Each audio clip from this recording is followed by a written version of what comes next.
Kasayan, meron lang tayong i-guide. Gagamit siya ng on-off switch sa kanyang sa kanyang busina. Ito siya kasayan ha. Stock horn. Loud horn.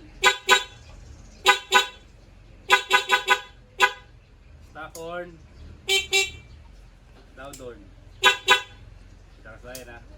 Pag gusto yung patayin, another isa pang switch. Pag gusto yung patayin yung niya, patayin yung stock horn. Passing. Passing. Loud horn. Pwede rin meron siya, may interrupter relay. Siya kasayan ha. Pwede rin siya may interrupter. Stock horn. Loud horn. Patay ang stock horn. Ito siya kasayan, umpisahan na natin. Dito tayo sa may sample natin. Please make your alarm system. Ito tayo sumutok sa kabila. Dito kailangan natin ng horn relay. Yan. Simple lang ito kasi na kailangan natin ng horn relay. Ang una natin gagawin yung number 30. May fuse na 15 amperes. May fuse na 15 amperes ha. Dito muna sa battery tapos papunta rito. Pag isang kamay ha, sa battery at saka papunta rito. Ilalagay natin sa number 30. Number 30 ng ating relay. Ito yung dulo. Yung pabalagbag ha. Tapos itong busina natin, i-testing muna natin kung hindi pa kayo ngayon pa lang kayo mag-i-install ano. Ito, nakalagay na sa body ground yung yung ground ng ating busina. Ito siya ha.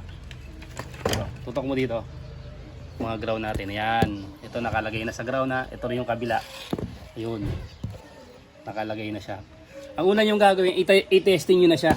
Itong number 30 na to, galing battery, automatic, naka-live yan. Testing natin kung okay na yung install ng ng busina. Siya ba?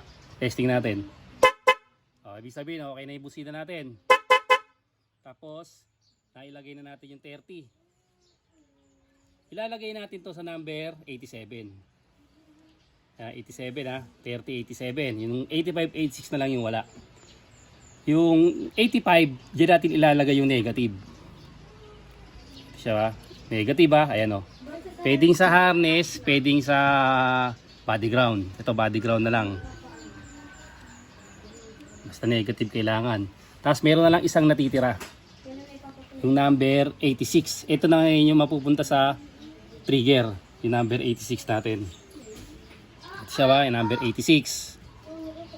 Lalagay natin dyan. Sa number 86, dito lang tayo mag-modify ng konti. Ilalagay natin tong 86 na to sa switch natin. Dito. Ito siya ba? Lalagay natin dito. Number 86 ha. Ito yung, ang trigger nito ay positive. Kung ang trigger nyo naman halimbawa, Yamaha yung motor nyo, negative. Ito, ilalagay nyo sa accessory wire. Ito ha. Ililipat nyo lang to sa magbabaligtad lang sila ha. Imbis na negative, accessory wire. Tapos negative yung magiging niya. Yung trigger niya kung halimbawa Yamaha. Ito lang ang binabaligtad, yung positive at negative. Tapos yung isang switch, yung isang wire ng switch, magkakat kayo sa trigger. Ang trigger nito ay light green. Yan siya. Lagay niyo sa light green.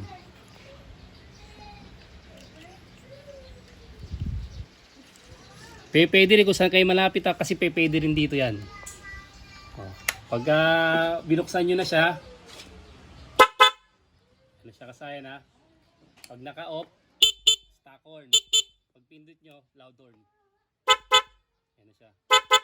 Ngayon kasayan kung gusto yung patayin tong na to, patayin tong loud horn, kailangan nyo pa ng isang ganito, isang switch. Ito ha. Isang switch niya, putulin nyo yung negative. Ito, putulin nyo yung negative nito tapos pag putol nito magiging dalawa.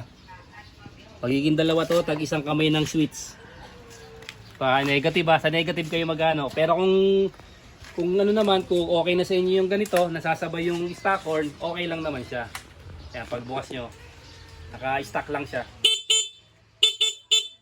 Pagka nag-on kayo ng switch nyo, yan na yung loud horn nyo.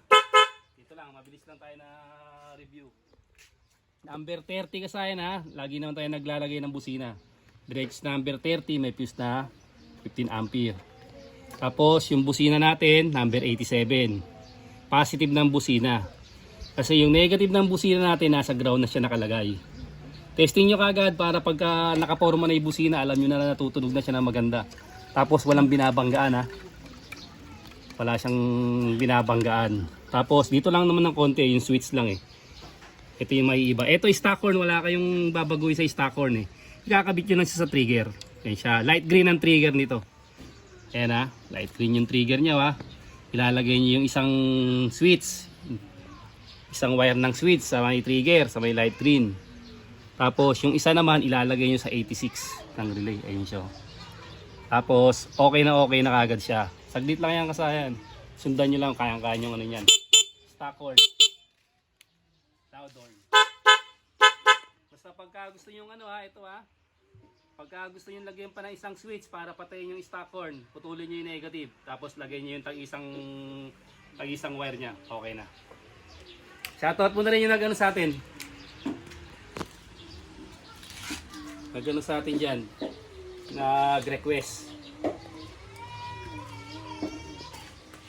Testing natin para Be careful when you drive. Shout out kay That's Tayuan. Maglalagay po ako ng dalawang horn po saka stock, pero yung on-off switch ko dalawa lang yung wire. Paano po ba ito? Nag-comment siya sa XRM 110 paano maglagay ng stock horn at loud horn gamit ang 3-way switch. O, ganito lang yung kasayan ha. Sinabi ko sa inyo ha. Pwede yung gamitin to ha. Dito tutok mo sa mga switch natin. Sa switch tayo magtutok. Ito yung switch niya ha. Ito. Yan. Pag naka-off yung ano natin, naka-off yung sinasabi ko sa inyo na switch, hindi gagana yung stock horn. Magpa-passing lang siya. Yan. Kung maglalagay kayo ng passing light ha. Tapos naka-on yung ano natin. Naka-on na yung stock horn. Okay, naka-on yung stock horn natin ha. Tapos, on na rin natin yung ano, yung loud horn. Ayan siya ha. Kung maglalagay kayo ng switch, patayin natin yung ano, yung stock horn. Ito siya.